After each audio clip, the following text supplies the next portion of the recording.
Hey, everyone. Welcome back to the Badass Confidence Coach podcast. Today, I have a guest, which is not something, as most of you know, I don't have many guests these days. So when I do have somebody on, you know that I am very much interested in them and that they have an expertise in something that I really don't. And this week actually the past several weeks, I think our nation, the United States, has been but watching this case of the Lindsay Clancy trial, the mom who in 2023 was going through a postpartum psychotic episodes and murdered her 3 children. So I heard Kristin speaking on another podcast about this, and she did a really great job of talking about postpartum depression, postpartum anxiety, and psychosis, the differences. And I wanted to have her on because I think that we as a country and as a world really don't understand this postpartum period of mental health in women. We just don't understand it. We're not talking about it enough. So I think it's high time we start illuminating that time in women's lives and start to get a little bit more educated about what it is that some women go through and the legitimacy of it. And so welcome, Kristin, to the podcast. Thank you so much for having me. Okay, so let's get started. So I first heard you on another podcast with a lawyer who I think you're friends with in real life. And you did a great job of talking about what it was that you see in your practice with women with postpartum depression, anxiety, and psychosis. So can you share with us, just to start off, what is postpartum depression, anxiety, and what is psychosis in women after having children? Sure. So a lot of times people refer to it as I have postpartum. And the truth of the matter is we typically have just understood it to be depression. Postpartum anxiety is coming more a part of the conversation, which is great, but there are multiple facets of a postpartum mood disorder. First being, it can happen during pregnancy, so that can be misleading. So we call this perinatal mood disorders for a reason. It can happen through pregnancy and the postpartum period and beyond. And postpartum period is not 6 to 8 weeks. It can be a year plus. And some programs even treat up to 2 years postpartum because of that unique transition period in your hormones, in your mood, in life transitions. So it really runs way more of a gamut than, 12 weeks after having a baby. So there's that piece.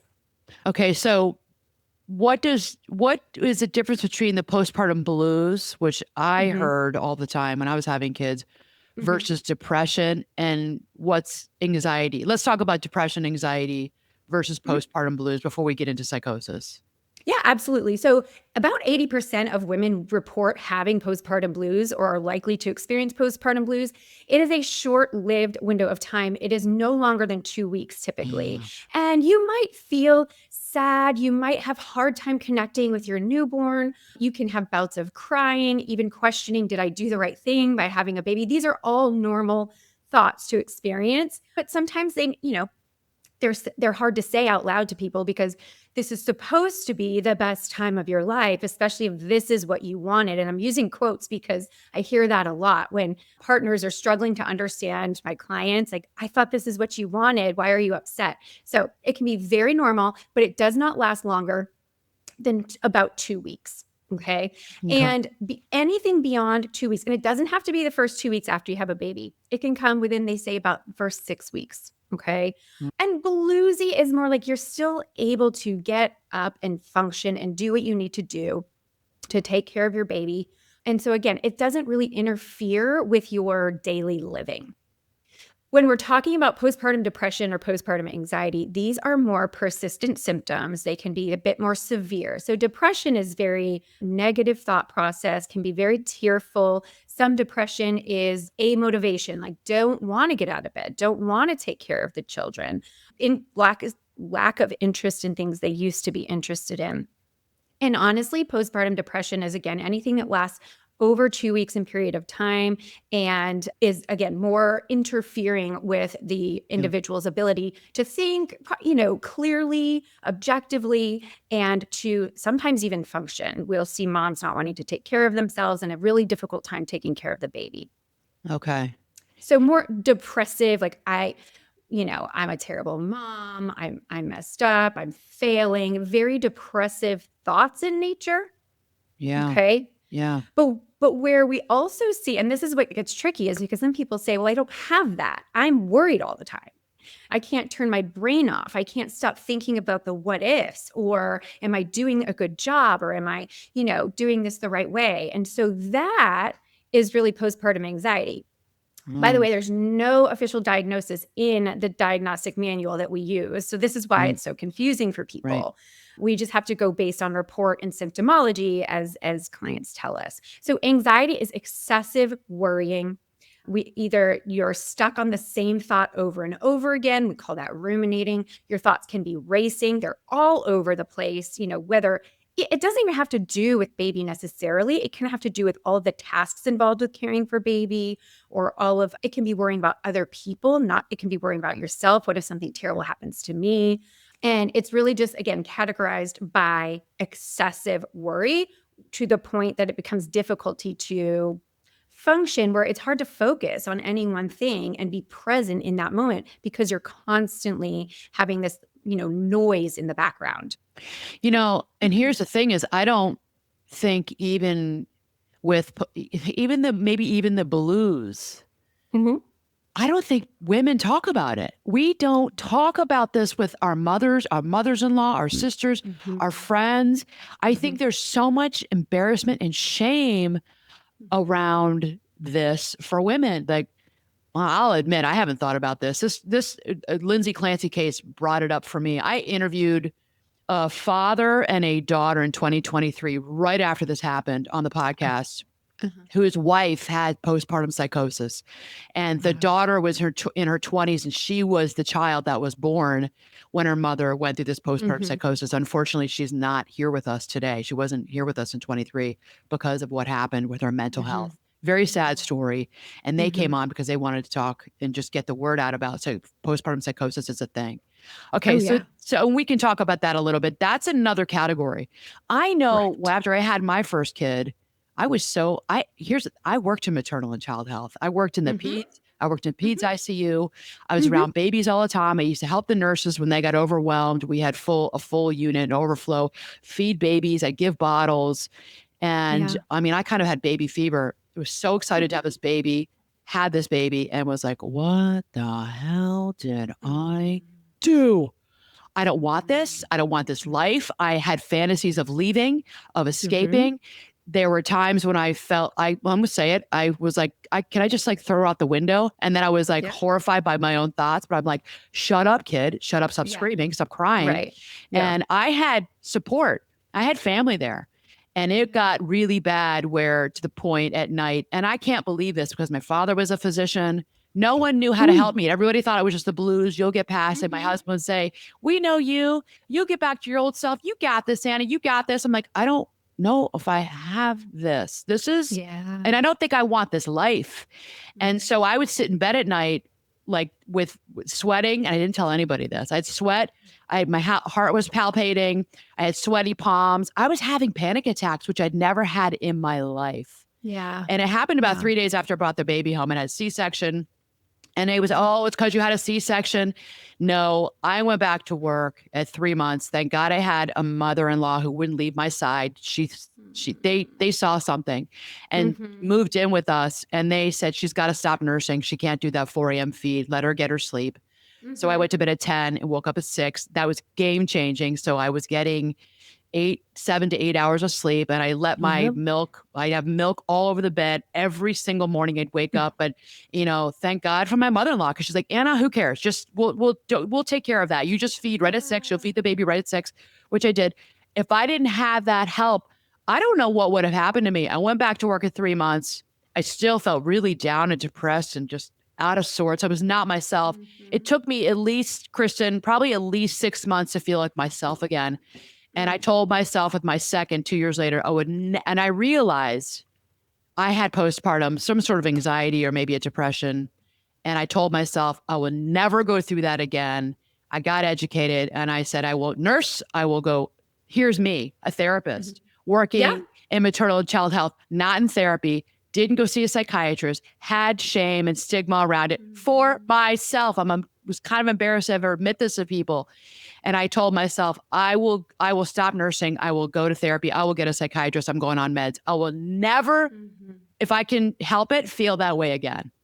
And I didn't Right. tell anybody, like no one. Yeah. J- And that's your one case, and how many women, and the field, how many who Yeah. don't even, but a similar experience happened to me. Mine happened during my pregnancy. I experienced a really severe bout of perinatal depression. And again, working as a therapist, I did Right. not work with mothers and children at the time, but I didn't know what was wrong with me. My family didn't know what was wrong with me, but thank God for my husband and sister had got me into my doctor, and it was game changing from there. But I was going to work every day. I was acting, taking care of people every day, taking care of my 2-year-old every day, and then coming home and completely wishing, like, I just had thoughts of like, they'd probably be better off without me because I'm a terrible Yes. mother. And so, yeah, so it's to your point, you, probably had a history of handling it all prior to having this happen to you. And that's what a lot of women, and where a lot of women get missed, is we don't have to worry about the strong ones, the high achieving ones, the Right. perfectionists who take care of everything and make it look good on Instagram. And that's the problem, because so many of them we miss are actually just barely hanging on the inside. Yes. Yes. Mm-hmm. And what Yeah. strikes me is that this was your second. Yes, it was a twin pregnancy, right? I had Okay. first pregnancy, postpartum dream. That's why we're like, we can do this again. And yeah, I think it was just a lot of different situational things happening, hormones, of course. And Mhm. yeah. And so I started medication during my pregnancy, which back then was, Right. because the twins are going to be 15 now, but I mean, it saved my life. So, and I'm just so forever grateful for, again, my husband, my sister, my family stepping in, because yeah, it may have not ended as well. So, and now I'm, healthy. I was great. I was able to have that as a cushion. Of course, I was also in therapy at the time. I was also in therapy at the time. Really? Like, thinking back, I'm like, what? And just having that, additional support of therapy, but medication postpartum was a game changer. And so, yeah, I'm a huge advocate and an educator of what is safe during pregnancy for medication purposes, and what is not. We have an amazing facility here in Atlanta, the Emory Women's Mental Health Center, Right. and they specialize in reproductive psychiatry. So it's a great resource that I often refer my clients to as Oh, well. that's But wonderful. Yeah. yeah. And I wanted to circle back to you about your sweaty palms and everything. As I was talking about postpartum anxiety, a lot of times more patients experience it physiologically than they necessarily do mentally. Like, they go to sleep and they can't stay to sleep, or they'll jump awake. And it's because your nervous system is on high alert, waiting for something, waiting for that threat, or anticipating something bad to happen. And so, yeah, it really greatly disrupts sleep, ability to feel calm and safe in your body. So it can be also just physiological symptoms that you're experiencing as well. Wow. Okay. Yeah. Yeah. Hmm. And yeah, I think that people need to hear people like us talking like real, like let's talk Hmm. real. I mean, we're both therapists. I was, Hmm. like and it resonates for me that Lindsay was a labor and delivery nurse, because Yes. I was around all these people and I worked in a Hmm. neonatal intensive care unit in peds, and Hmm. I was around these babies, and it was just something I was so happy and looking forward to. And it's just like the hormone. I felt like my Hmm. hormones fell off a cliff after the Yeah. baby was born. But Hmm. I appreciate your openness and transparency about your experience as well, because I Yeah. think people need to hear this, and Yes. that we have to have eyes on the women in our lives who are going through pregnancy, postpartum period. Absolutely. Yeah. Absolutely. So, yeah, if you have a friend out there who's had a baby, just ask how they are doing. I Yes. really make it a point. Of course, I love babies. Of course, we want healthy babies, but we have to have healthy moms first. And so, I'm one to check in on the mom, of Yeah. course, and really ask, how are you doing? So that's just, something that I recommend to A- anybody I can tell. Absolutely. Yeah, of course. Mhm. Okay. So, one thing I really want women and everybody in their lives to understand that's watching and listening to this podcast, and maybe you can help answer this question, is what is the difference between having a frightening, intrusive thought and actually wanting or believing that you need to harm your baby? What's the Okay. difference? Right. So that's intrusive thoughts. And I want to differentiate because intrusive thoughts are thoughts that come at random. Okay. They have, they can come out of nowhere and kind of startle you. And I use this example. We all have intrusive thoughts. If you've ever been walking down the stairs by yourself and just, "Ooh, whoa, what if I just tumble down the stairs?" Right. But once, we can kind of brush that off easily. Right. It just comes out of nowhere. We're not super taken over by it. We realize, well, that was weird. And we go about our day. So we all experience them in some form or fashion. But in the postpartum period, they tend to show up in different categories. And usually they are, they can be, well, what if this bizarre thing happened to the baby? Or what if something bad happened to me? And so they come in out of nowhere, seemingly, and they are extremely disturbing. So they can vary from the form of, oh my gosh, what if I get sick and I can't take care of my baby? Okay. To, and this is maybe a trigger warning, but what if I were to harm my baby, right? Sometimes it's in the bath or in the kitchen. Sometimes it is, what if I threw my baby out the window? Like, they can be bizarre as well, not just disturbing. And see, the hallmark here is, though, that the thought scares the individual. Okay. Okay. Or disturbs the individual. Okay. Sometimes out of extreme distress, crying, colic, fussy, whatever, we're like, oh, and we get these, scary thoughts, right? But you would never act on them because they are ego dystonic. And that means they go against what you hold true to be moral and to be, yeah, they just go against your morals, really. Right. Right. Okay. So, and they can be really scary, and sometimes they can be very persistent. The difference between that, and there is treatment for that, right? We do different forms of treatment for that, either exposure and response prevention, we do mindfulness techniques. And so the goal is to desensitize the individual from the fear of that thought. With a psychotic state, right? Where this teeters is when the individual no longer sees the disturbance in the act, meaning they have left touch with reality and they experience this either as a delusion to be true, like I must do this to protect myself, protect my children in this case, or they can hear it as a voice, which is an auditory hallucination.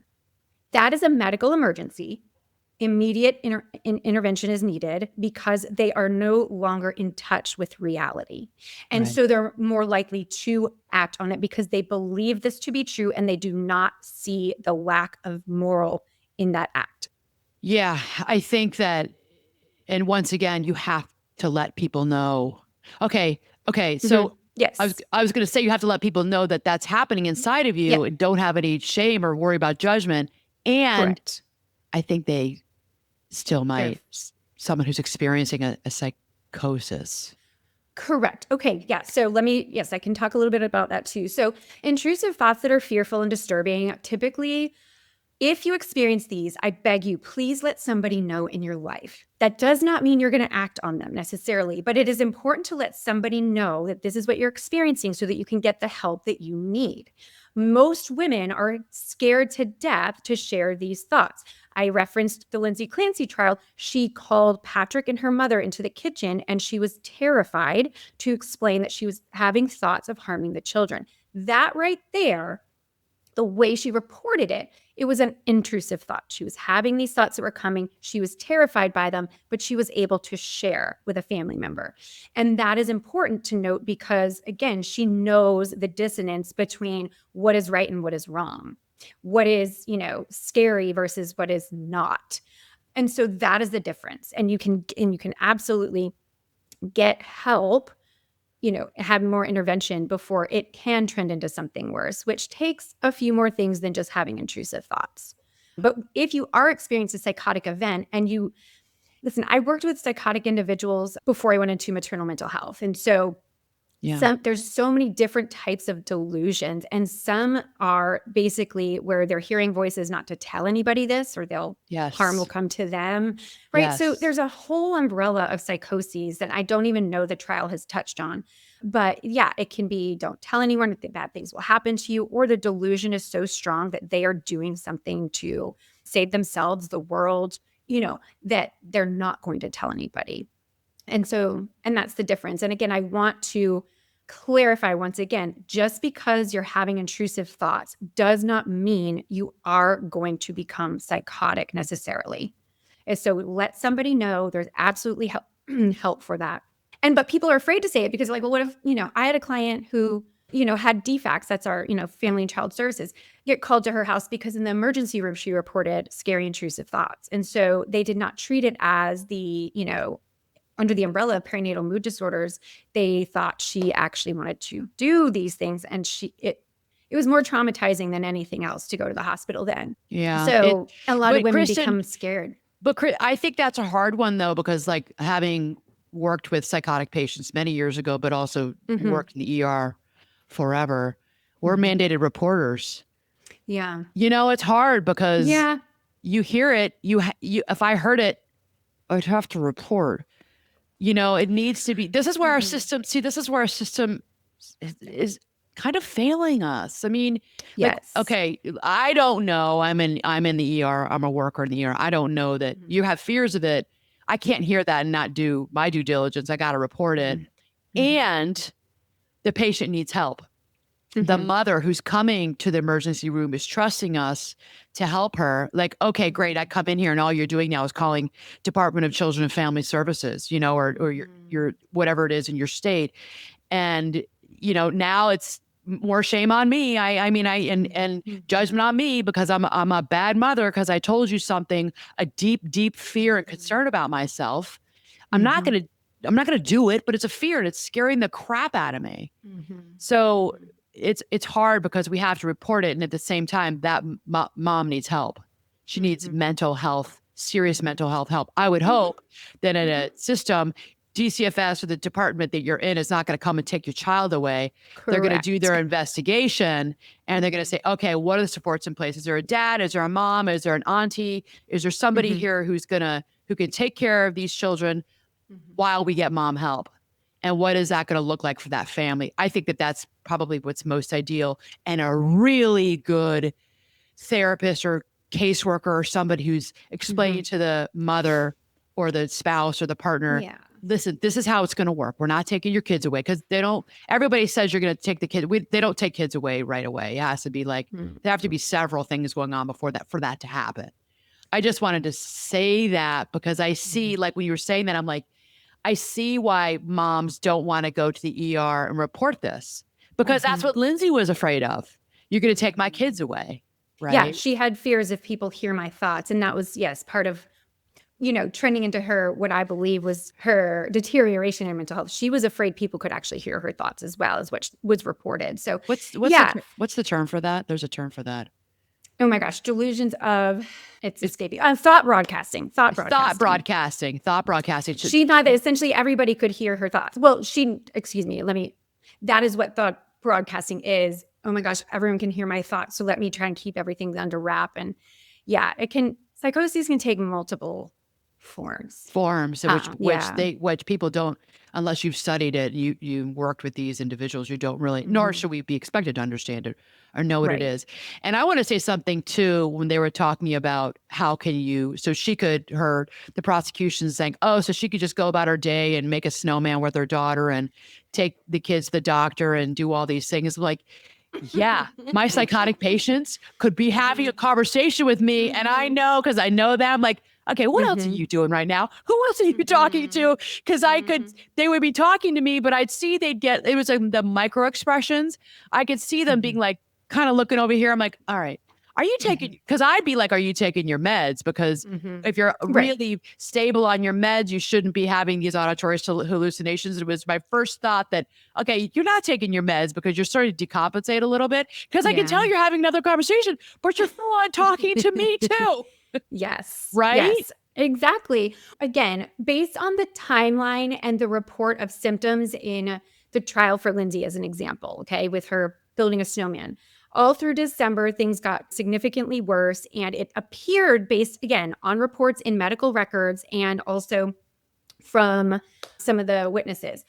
She could have been having what we call a mixed episode where she can wax and wane in between, some more depressive symptoms that it might have brought her down a little bit, but then trending into more hypomania and psychosis. Psychosis doesn't have to be a switch flips. It can, but you can come in and out of, as I mentioned, she was afraid of people hearing her thoughts. She's made statements in January where her mind was damaged, it was broken, it wasn't hers. Using these terms that felt like she was becoming more derealized or dissociated from her own body, which again is a warning sign of, slipping into a more detached from reality state. So she could, yes, people can function with psychosis. I used to see young adults at Georgia Tech, which is one of the, hardest universities to get into and stay into. And they'd be attending classes and then come to my office and, we'd be destructing or, talking about what's real and what's not. So it's a very slippery slope to say. And it felt very condescending to me for the prosecution to use this as she's malingering and making this up and just because she was functioning. Because my question to you is, what mother doesn't feel like she has to keep going or won't because of the shame, because of the shoulds that we, that we internalize from society and social media. So anyways, absolutely. Yeah. Yes, you're absolutely right. I know you work with a lot of women who are not psychotic or severely depressed, Correct. right? They're anxious, they're depleted, they're completely overwhelmed. I think that's something that we both do. How do you distinguish mental illness from a mother who's having a pretty understandable response to just an unsustainable life? Yeah, sure. Oh, absolutely. Well, I really think what it comes down to is, are you having more bad days than good? And by bad, whether it's anxiety, let's talk depression first. If you're crying almost every day, we need to talk more about, let's further assess how many symptoms are you ticking off for major depression, right? Or postpartum depression. And if you're having a hard time caring for yourself, like meeting your basic needs, like hygiene, nutrition, either sleeping way too much or not getting enough, even appetite disturbances, not hungry, not eating, not nourishing yourself, or, maybe overindulging. So I honestly, that's my test. Are you having more bad days than good? Okay. Yeah. Then we go from there. As it relates to anxiety, typically, if we're talking about, what is just typical worry for being a mom or having more than one child and balancing life, do you worry more parts of your day than not? Does your brain turn off? Here's the one I use when they're pretty new postpartum. If I said, I've taken care of the baby, the house is safe, go lay down and go sleep. And if you cannot turn your mind off or your body won't let you, then we need to talk more about, okay, is this more of an anxiety disorder? Yes. And so, because I think we need to normalize motherhood is extremely overwhelming, especially, or it can be, especially the way that society has portrayed it these days. And, I do everything I can to try and, I say lower the bar to like very low, to get back on your feet. Because when we are thrust into motherhood and 2026, even just the 2000s, it's, what is this person say on social media? What does Google say? What does the American Society of Pediatrics say? Google is not our friend all the time. Right. It can make anxiety and overwhelm worse. So anyhow, I would say the difference is between how long is this lasting? How long has it been going on? If it's been more than 4 to 6 weeks, let's talk about sometimes in working with insurance, you have to give a diagnosis. That's the hard part. And the only one we have that works is adjustment disorder, which is what they gave Lindsay Clancy. That doesn't cover it. Is that true? Is that true? Yes. They gave her an adjustment disorder? Adjustment disorder with major depression. That's an adjustment disorder for all of you. We all have. Yes. It's the most benign disorder. I mean, it's the most benign disorder. And it's what everybody kind of uses when you think to yourself, when you don't know. We're using insurance. Yes, and exactly. they don't really meet criteria for anything else. So I'll give them an adjustment disorder so insurance will pay. Right. Yeah. Wow. I did not know that. Somebody who, okay. So that's Dr. Jennifer Tufts in the beginning. That was the diagnosis they were working with. Yeah. Was that the 32-year-old psychiatrist that was kind of, I thought, rude to Reddington? Yes. She gave her an adjustment. Wow. Okay. Wow. And I mean, to be fair, but then with there again, to be fair, and sadly, that's where the discrepancy lies, is there isn't anything specific to postpartum, so, but it was adjustment disorder. But postpartum is in the DSM-5. It's just postpartum depression, DSM-5, right? Not anxiety. And there's no postpartum psychosis in there. I think you mentioned that because I could. Yeah. Yeah. Correct. So in all fairness, you're right. I don't know. We weren't sitting in the room when Jennifer Tufts was talking to Lindsay, and maybe Lindsay didn't feel safe. I mean, there's something to psychological safety, and I don't know. Did she say? I don't know. Yeah. We don't know. Yeah. You know, Mhm. it just does seem like the mental health people in her world failed her. I mean, and she wasn't seeing a Incredibly so. therapist. I know. I know. I had, it was, and this is what leads me to believe, though, that, okay, so I counted 5 times between the end of November through December 20th, which is when around the holidays, because then she went into the hospital after. 5 times, again, just listening to medical documentation from the medical records, not by me assuming anything, I would have sent her to the hospital 5 times uh, Really? in the interactions with her. Yes, based on her reports of intensive, excessive, intrusive thoughts and suicidality. The problem they had, though, in the state of Massachusetts, I don't know, is that she didn't have a plan. I'm very passionate about this. That doesn't mean send the person home. Again, Massachusetts may be different, but there's ways to assess risk factors other than just the individual having a plan. Like, did her husband feel safe managing this illness at home? Did she feel safe with her husband managing this illness at home?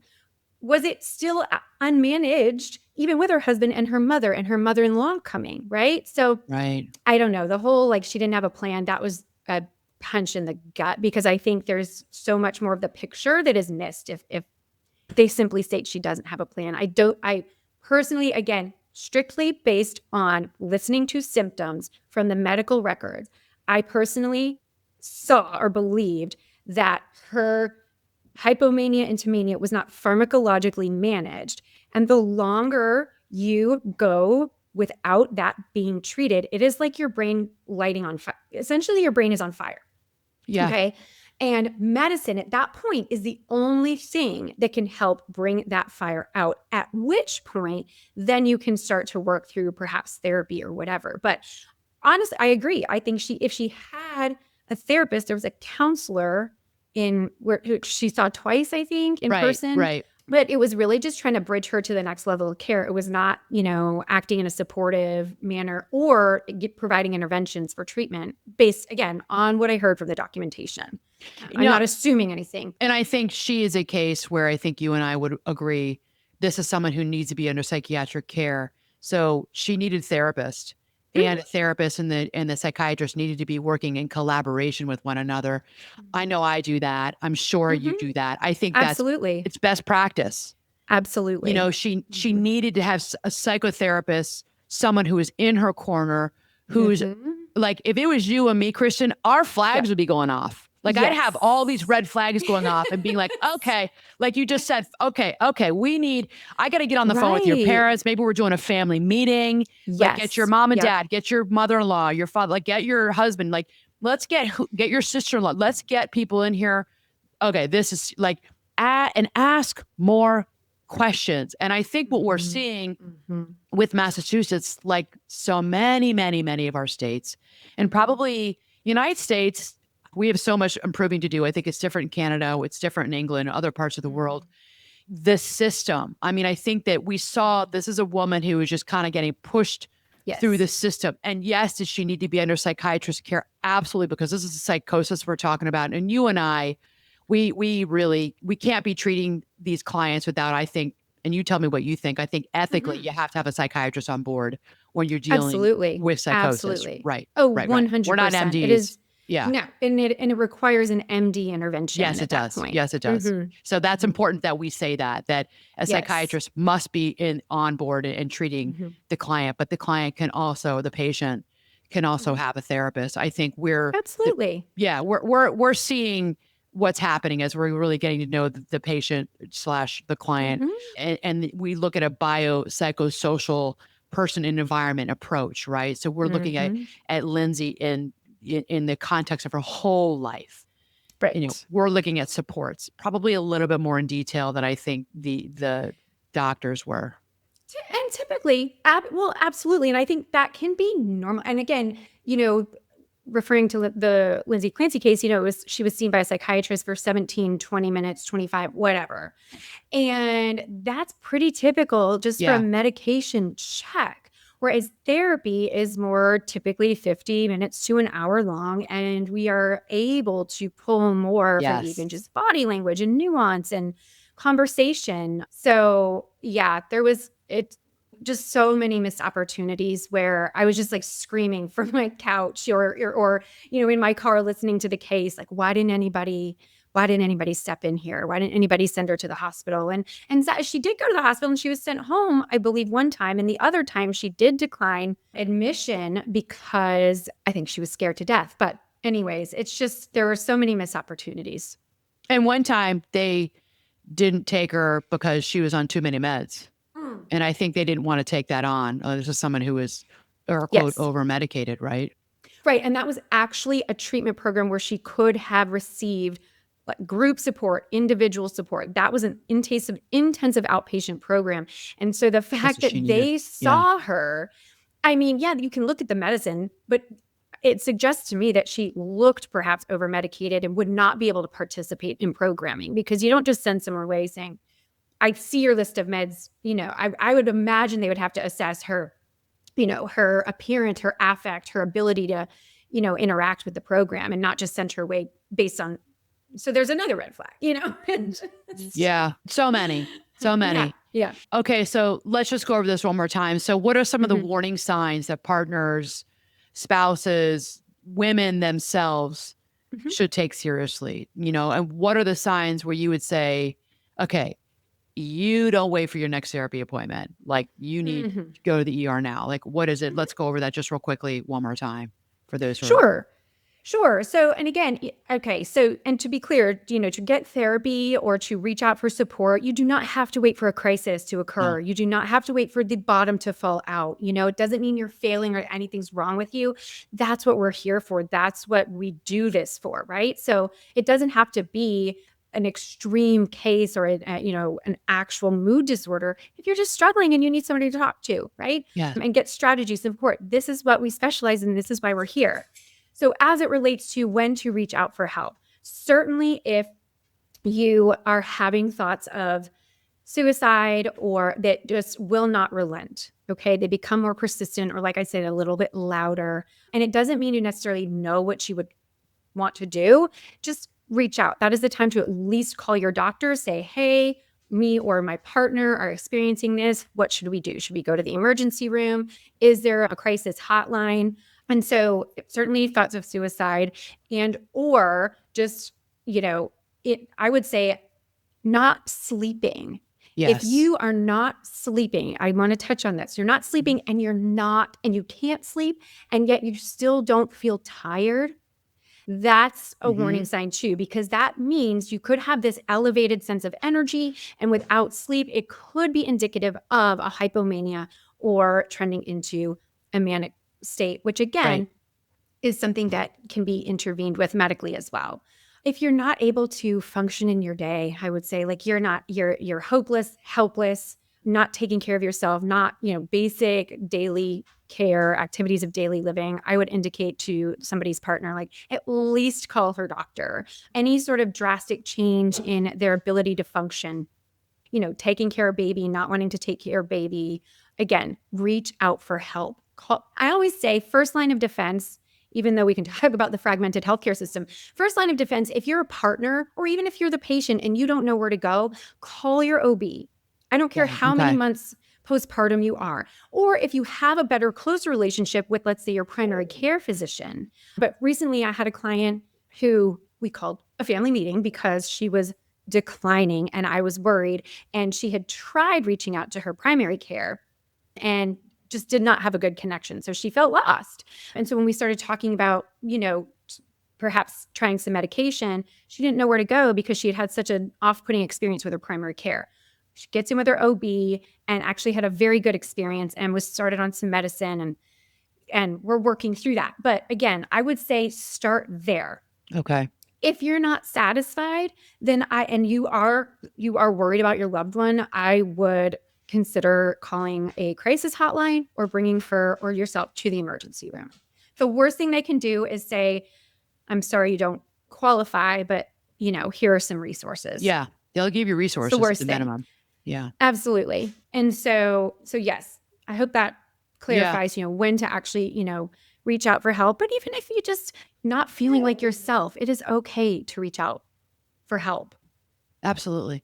Okay. So, yeah, it's funny. I think that when I'm listening to you speak and I think to myself, and maybe this is ideal, and I think it's something that should be available to all people. I mean, you can find good therapists in your community mental health centers in the communities or the towns or the suburbs that you live in. I mean, Mhm. find a therapist. And if this is, I would, the ideal is to have had a therapist in your pregnancy, maybe for other things. I mean, I personally think that people should spend some time in therapy at least some point in their life. Having a baby is a major transition. A pregnancy, having a baby, well, it's a wonderful time, but it's also a top stressor in our lives. It's a happy time, but stress is not always it's not always around death. It's always around grief and loss. Stress is also Mhm. around moving. And even if you're excited to move into this new place or this new town, it still is stressful, right? Getting a new job you're excited about, it's still stressful. Having a baby, Yep. you're so excited. You can't wait for this baby to come. It's still stressful. So I do think that Great point. ideally, maybe you could go into therapy. If that's something Mhm. you've been thinking about, go ahead and do it. Because Yeah. once you develop and you find that person that feels like a fit for you and you have psychological safety with them, there's another person who's got eyes on you. And there's another Exactly. person who can see, okay, this is different. Mhm. Something's up. I mean, I had a patient just recently, half my practice is therapy, the other part's coaching. Mhm. There's a therapy client I've been with. We've been together for years, and she's Mhm. doing really well. I wasn't seeing her every week anymore. I was seeing her, I think it was just once a month. And she called me out of Mhm. the blue. Well, not out of the blue, but it wasn't like her to Mhm. call me. And Mhm. she's like, something's so I'm going, something's happening. And I don't want to get into the details of it, but was it shocked me. Mhm. And I'm like, all right, let's get you on the schedule. See you, Mhm. let's see ASAP. We don't know what happened, but she went through it's like a new diagnosis that came up. And Wow. somebody who just dealt with anxiety, but not bad Mhm. anxiety, Mhm. maybe a generalized anxiety disorder, if that. Mhm. And went into full on panic disorder that came out. And Yes. Yeah. very concerning, like Mhm. getting her a psychiatrist, didn't have a psychiatrist, like wasn't on meds, like getting Sure. her with a psychiatrist, getting her on meds, getting her twice weekly into therapy. And this is something that like she called me, but immediately was like, I was on it. Like, you're coming in more. We're talking Mhm. more. And I don't really text with my therapy clients, but I was texting. I was worried about her. Yeah. I was thinking about her. Right. Yes. I Yes. was Oh, really she's like, lucky to have you. well, I think and to your point about you, it sounds like you're the same. I mean, I think that these are our people, like these clients are our Mhm. people. And it's our job to also help take care of them and to Yes. see what they can't see and to make sure that, you got the support you need. Let's get you need to see psychiatrists now, Mhm. I don't specialize in this. Like, I don't do EMDR. Let's get you with a therapist who can do some Right. EMDR with you. Like, Mhm. I think that that's so, so important. And anyone I would like to think can get that help. Even if you say, well, Anna, I don't have insurance or I can't afford it. There's some amazing community mental health centers around where I live where I Mhm. had one client whose friend I sent there, $10 a session, and she got great help. Oh, that's amazing. Yeah. So I do want to say that, right? Yes, and also too, there's a resource, an amazing resource. It's Postpartum Support International. The website, if you Google it, I forget the exact handle, but it's Postpartum Support International, and you can put in your zip code, and it'll bring up all of the therapists, myself included, who would come up in your area who Wonderful. specialize in this, and then it'll indicate if they take insurance or not. There are also some pretty good support groups online through Postpartum Support International. Of course, COVID brought the boom of virtual support, right? So Mhm. that's another great resource to tap into if you are, thinking about therapy or can't afford it or insurance won't cover it, whatever. So another great Take resource. advantage. Take advantage. Mhm. Yeah. Mhm. Okay. So here's another question that I wrote down when I was getting ready for this. In your experience, we talked about this a little bit. Women are afraid, do you think, to tell people, maybe even you, maybe even a professional, Mhm. what they're really feeling and thinking in fear that they'll be judged and their kid will be taken away? I mean, do you think that's a real thought for women? Oh, absolutely. Okay. I hear all the time in my office, not necessarily that my children will be taken away, but that they're so fearful and feel terrible for thinking or feeling a certain way. whether it's, we made a mistake, I don't want this life anymore, or, sometimes I don't like my kids or whatever, I want a different life. All of these things are so normal. And the more that I always say, if you're not speaking it, you're storing it. So if you're not sharing this with somebody, it gets stored and it's going to come out somewhere or somehow, whether it's on you physically, right, through illness or something like that, or it's going to come out in another way in a depressive episode and, anxiety episode. So it's so important to find someone that you feel safe and comfortable to share this with and realize it is very normal to have really unwanted thoughts, right? Or it's not, and motherhood is not always beautiful sunshine and roses. No, it's not. No, it's not. It's hard. It's demanding. Some days you want to run away. And so just to know that you're not alone in that is extremely important. I'm very big on just making sure that women know that this is not all Instagram worthy, okay? It's not a highlight reel. And really great point, Kristin. And I want to say this too. My kids are in their 20s and early 30s now. And let me tell you, when you first come home, let's talk about all the bodily changes that we're going through, whether you've had a natural vaginal delivery or a C-section. You just had a major procedure. Your body's not the same. You still look like you're 3 months pregnant for a while after you've come home from the hospital. You are not getting sleep. You have this being that you are taking care of that gives nothing back to you. So I think that that's important, that they sleep and they cry and they need to eat. They need their diapers changed. And it's our job. And we feel that we keep them alive, especially for nursing. Like, I think nursing is a whole other thing. I used to say all the time after I had kids, why do they talk about the first trimester, the second, third trimester? Why do they talk about the quads? There's a fourth part. Why doesn't anybody talk about that? That's harder than anything else I went through. And I was sick. I was nauseous and vomiting in my pregnancies. Like, this is the hardest part, right? So we don't talk about that enough. And talk about the fact that this little being we're taking care of, where it's like, oh my God, like, really? Like, I'm exhausted and I'm nursing again. Or I have to give the baby a bottle again. And I just think that to your point, like, we think it's all rainbows and butterflies. It's not. It is not. We're here to tell you. And it can come in waves too, right? You may not. And I think the thing to remember, speaking of the fourth trimester, is, I've had quite a few women come in and they say, the first 3 months I was fine. And then I started experiencing more anxiety, panic, or even rage as time went on. And so, it's really important to know it's never too late to reach out. And nothing is out of the ordinary, of course, unless you are truly, fearing for your safety, your health, right? But I mean, it's so normal at any point. In any point of motherhood, right? Because I say I treat women postpartum and beyond, because yes, to your point, my kids are 16 and about to be 15, and I go through some things every week with them. I bet you do. With every stage, there's, I want to say a gain and a loss. You may start, gaining a little more freedom yourself, but you're losing, something else in them. They're not around as much or whatever. So there's always something, and you don't have to have a diagnosable mental health condition to receive support at all. There you go. I'm glad you said that. Yeah. Okay. So what do you wish that we were all doing differently for women before it ever reaches a crisis? If you could change some things, what do you societally, I know it's a big question. Is there anything that stands out for you that you wish we could change for women? Sure. First, I wish that our healthcare system was more bridged for women in the pregnancy into postpartum phase, because this is where women get missed all the time. If you're no longer 6 weeks postpartum, a lot of women don't want to go to their OB. The pediatrician sees the baby more often, and therefore mom typically more often, and yet the baby is the patient there. And so, and then when we're talking about, therapists, some therapists do not specialize and don't want to get their hands into a postpartum, mental health issue. And so, I just wish there was more communication and connection to bridge the gaps, but for women and baby. If baby's in the NICU, I get a lot of this too.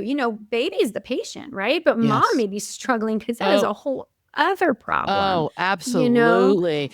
And that's a complicated grief that we get worried about. So when I was working in the NICU, when the baby would be discharged, I was always very concerned about follow-up, because now that's a whole other conversation, but now the baby is home with you, and maybe the baby is, maybe baby's 4 pounds, 5 ounce, I think it used to be like 4 pounds, 8 ounces before they could come home. They're still very Mhm. little. You still have the crisis of, okay, I'm taking care of this little baby and the baby's in the NICU for some kind of medical reason. Now it's Mhm. just me. And yeah, we can send out home health, but the overwhelming sense of responsibility that that mother has, Mhm. that's, it's huge. I mean, it's so huge. And it's like, what have I gotten myself into? Yeah, you want to get pregnant. Yeah, you want to have a baby, but now the baby, something happened, preterm labor, the baby's a preemie, maybe Mhm. there's an illness. That's its Mhm. own thing in and of Oh, itself. So I want to just put a shout out to all of those moms and families, mhm. dads who've gone through that. That's its own thing. And my heart goes out to you. Get help around that. And your Absolutely. thoughts Mhm. are, don't judge your thoughts. Mm, Right? I think that's the one thing absolutely. for you and I that we could say to all these moms. Don't judge your thoughts. Mm. There's no shame here. There's no Right. room for shame here.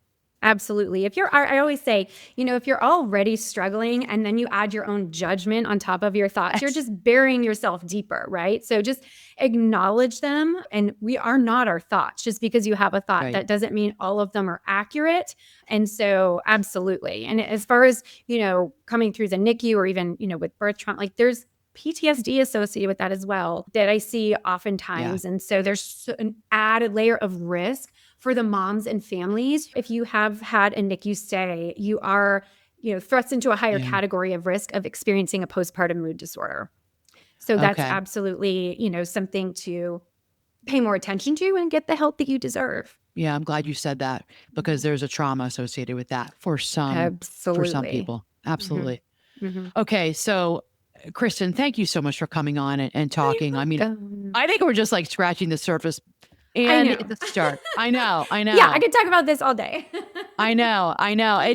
Yeah, And I think we needed to start somewhere. And I think I that, agree. you know, you do this. I mean, this is your jam. And I think what I'm hearing you say is there's no judgment, there's no shame here. Get the Hmm. help you need. Hmm. And there are people like you, and I'm going to put that Hmm. postpartum international, I'll put that in the show notes.